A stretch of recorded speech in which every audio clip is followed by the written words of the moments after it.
Milky, अभियो ना समझ लो दीदी, किडनैप तू भइल बाड़ू, हम ना। मिल्की, ई का नादानी हो? बस दीदी, जीजा जी के हमरा से केहू अलग नहीं कर सकत। हमके माफ कर दे दीदी,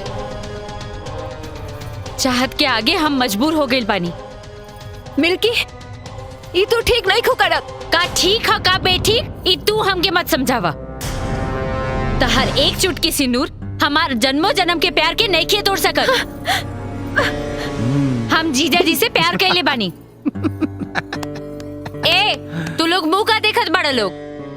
जीजा जी के फोन लगावा और जल्दी से हमार ब्याह करावा।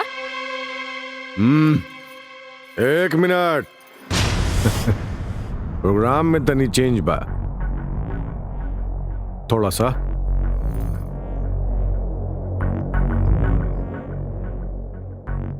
ब्याह होई, सुहागरातों मनावल जाई, लेकिन लइका दूसर रही। का मतलब? मतलब ही तुहार शादी कोनो सुपरस्टार से ना, यह कॉलेजिया यार से होई।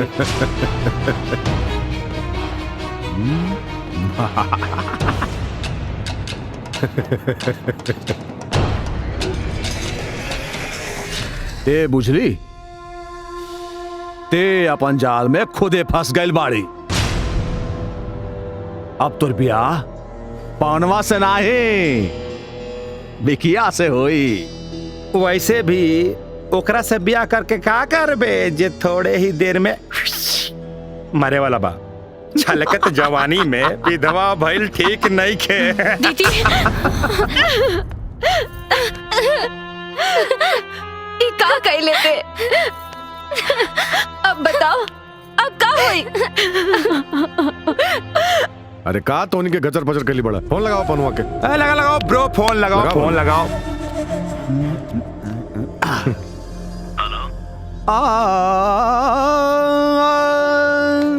तेरी तेरी बीवी है रसगुल्ला और तेरी साली है फरेबी। अरे हम तो हुए निहाल भैया, दोनों है अलबेली।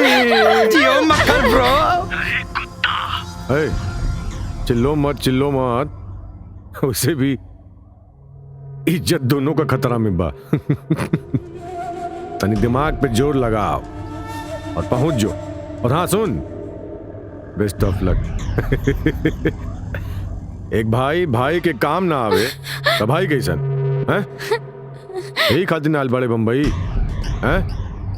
ले जो मांग में सुनूर भर। पंडित जी, चलो जल्दी कर दिया, ले जाओ। अरे लेके जा रे, चल के चला।